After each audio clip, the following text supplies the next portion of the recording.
From Storm Tracker 6, this is Forecast First, sponsored by Auto Owners Insurance. Simple human sense.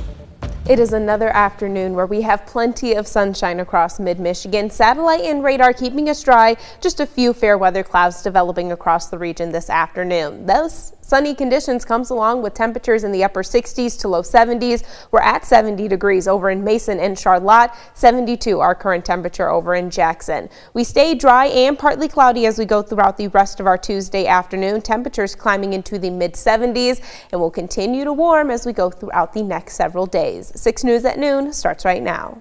WMMS is here for you, celebrating 75 years of bringing you the news with 6 News at noon. 15 people accused of acting falsely as electors for President Donald Trump in the 2020 election learn if they will head to trial.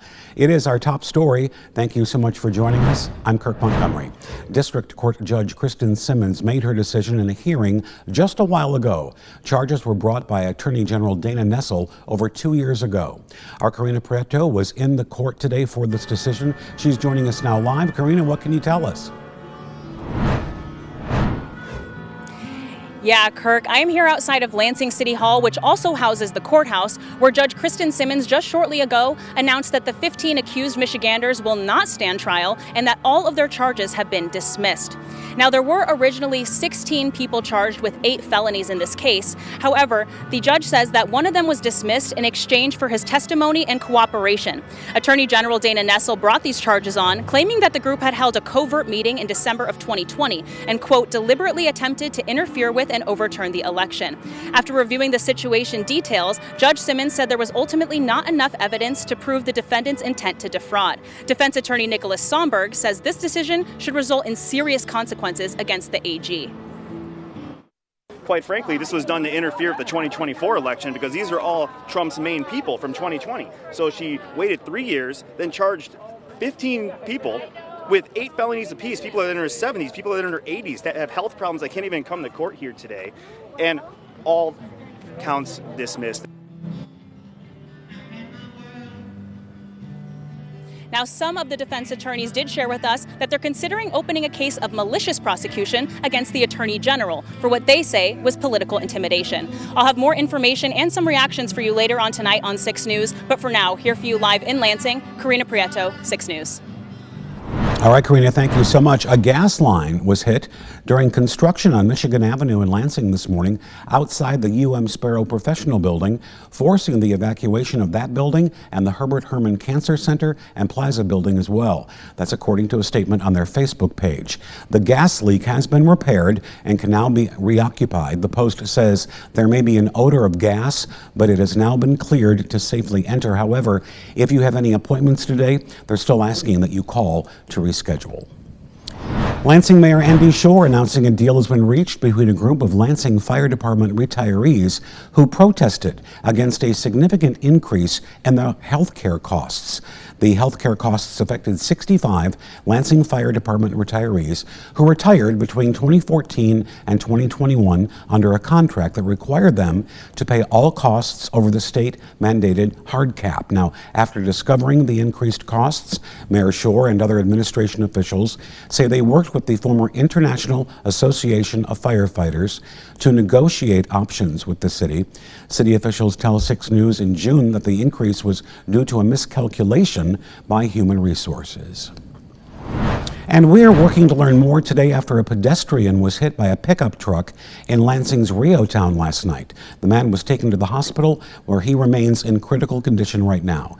It happened just after 8 o'clock last night at the intersection of South Washington Avenue and Malcolm X Street. That's right near the entrance of the Rio Gateway Apartments. Police tell us the driver of the pickup stayed at the scene and is cooperating with the investigation.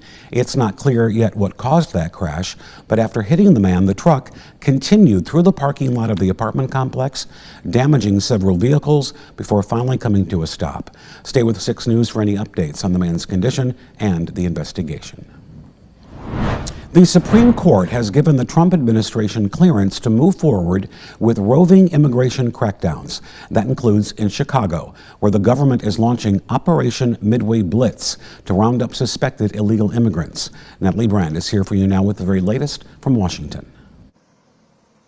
1 day into a new immigration enforcement operation in Chicago, the Trump administration says it's targeting public safety and national security threats. We're not out sweeping neighborhoods. We're not out looking for non-criminals. Now, if we run into a non-criminal during these operations, they're absolutely going to be taken in custody.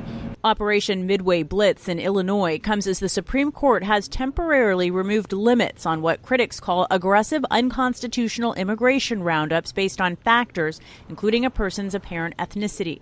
The High Court lifted a lower court's order in California that had blocked those tactics while a legal case continues. I don't talk about pending cases before the Supreme Court.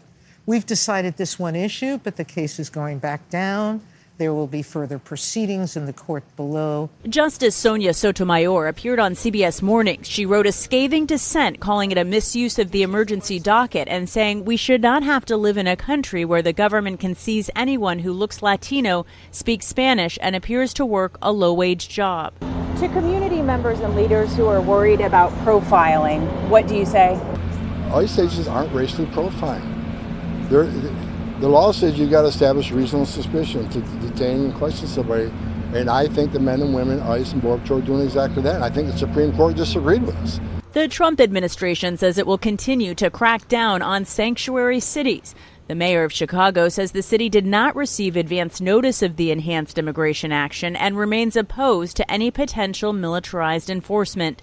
The president has not yet announced a deployment of National Guard troops to the city. Natalie Brand, CBS News, the White House. Connecting with your child after the end of a long school day isn't always easy. All parents have been there. You ask how your day was at school, and they give you a one-word answer.